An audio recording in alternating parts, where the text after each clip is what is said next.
ஜெய ஜெய சங்கர ஹர ஹர சங்கர. ஸ்ரீ மகாபிரியவாச்சரணம். தெய்வத்தின் குரல் முதல் பாகம். தேவதாமூர்த்திகள் அவதார புருஷர்கள். பக்தியே பெரிய லக்ஷ்மி. இதைத்தா அதைத்தா என்று நாம் பிரார்த்திக்க வேண்டியதே இல்லைதான். நம் யோகியதைக்கு என்ன தர வேண்டும் என்று அம்பாளுக்கே தெரியும். இருந்தாலும் நடைமுறையில் இப்படி விவேகத்தோடு இருக்க முடிய மாட்டேன் என்கிறது. இது வேண்டும் அது வேண்டும் என்பதற்காகத்தான் பிரார்த்தனை செய்கிறோம். யோசித்து பார்த்தால் இதை அடியோடு தப்பு என்று சொல்ல முடியவில்லை.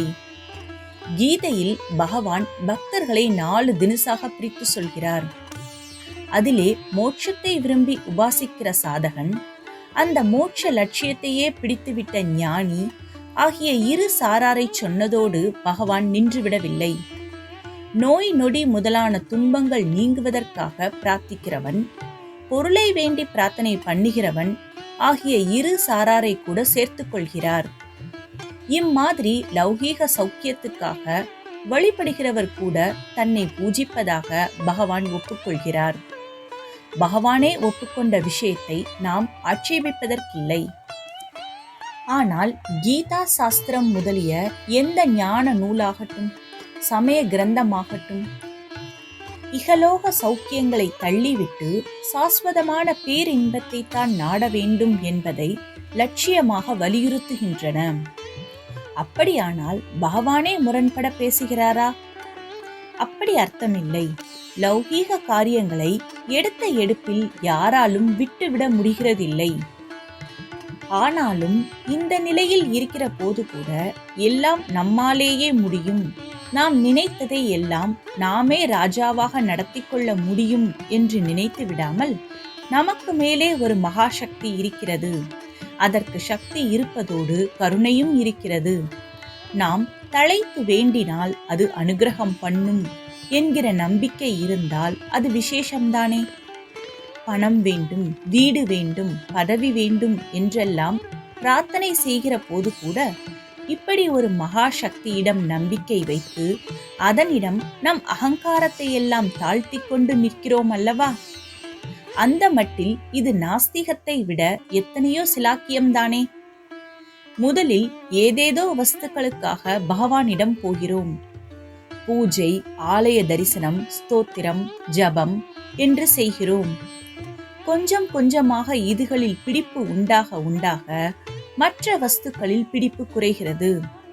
கடைசியில் பகவானுக்காகவே பகவானை பக்தி பண்ண வேண்டும் என்கிற ருசி பிறக்கிறது. அதனால்தான் லக்ஷ்மி கடாட்சத்தை விரும்பியே பக்தி செலுத்துகிறவர்களை கூட அர்த்தார்த்தி என்று தனியாக சொல்லி தன்னை பூஜிப்பவனாக பகவான் ஒப்புக்கொள்கிறார். ஆசைக்கோர் அளவில்லை என்றார்கள். முக்கியமாக செல்வம் வேண்டும் என்கிற ஆசைக்கு எல்லையே இல்லாமல் போய்விடுகிறது. இதனால்தான் அனர்த்தம் எல்லாம் வந்துவிடுகிறது.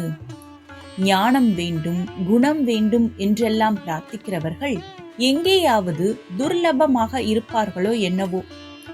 லக்ஷ்மி கடாட்சத்திற்கு மட்டும் பிரார்த்திக்காதவர் இல்லை. இதிலே எந்த கோடீஸ்வரனுக்காவது திருப்தி வந்திருக்குமா என்றால் அதையும் காணோம். சௌக்கிய அனுபோகம் அதிகமாக ஆக ஞானம் வேண்டும் என்ற எண்ணம் குறைந்து கொண்டே போகிறது. இதனால்தான் லக்ஷ்மி இருக்கிற இடத்தில் சரஸ்வதி இருப்பதில்லை என்று பொதுவில் வசனம் வந்துவிட்டது. இதற்கு வேடிக்கையாக ஒரு காரணம் தோன்றுகிறது. சாதாரணமாக மாமியாரும் மாட்டுப்பொண்ணும் ஒரே இடத்தில் ஒத்து இருக்க மாட்டார்கள். மகாவிஷ்ணுவும் பிரம்மாவும் தகப்பனாரும் பிள்ளையும் ஆகிறார்கள் என்றால் அப்போது மகாலட்சுமியும் சரஸ்வதியும் மாமியார் மாட்டுப்பெண் ஆகிறார்கள். இவர்கள் சேர்ந்து சௌஜன்யமாக இருக்க மாட்டார்களே. அதனால்தான் பொதுவில் லக்ஷ்மி கடாட்சம் இருக்கிற இடத்தில் சரஸ்வதி கடாட்சம் இருப்பதில்லை. அல்லது இதையே நல்லபடியாக சொல்லலாம், மாமியாரிடம் உள்ள மகா மரியாதை காரணமாகவே அவள் இருக்கிற இடத்தில் தான் முந்திரிக்கொட்டை மாதிரி தெரியக்கூடாது என்று சரஸ்வதி ஒதுங்கி போவதாகவும் சொல்லலாம். இதெல்லாம் வேடிக்கையாக சொல்கிற பேச்சு. வாஸ்தவத்தில் இருக்கிறது ஒரு பராசக்திதான். அவள்தான் எந்தெந்த சமயத்தில் எந்தெந்த விதமாக அனுகிரகம் செய்து பக்குவத்தை தர வேண்டுமோ அப்படி செய்வதற்காக மகாலட்சுமியாக, சரஸ்வதியாக, ஞானாம்பிகையாக வருகிறாள். ஏதோ ஒரு ரூபத்தில் பக்தி என்று வைத்துவிட்டால் போதும், அப்புறம் நடக்க வேண்டியதை அவளே பார்த்து கொள்வாள். இந்த பக்திதான் நமக்கு பெரிய செல்வம், அதுவே பெரிய லக்ஷ்மி.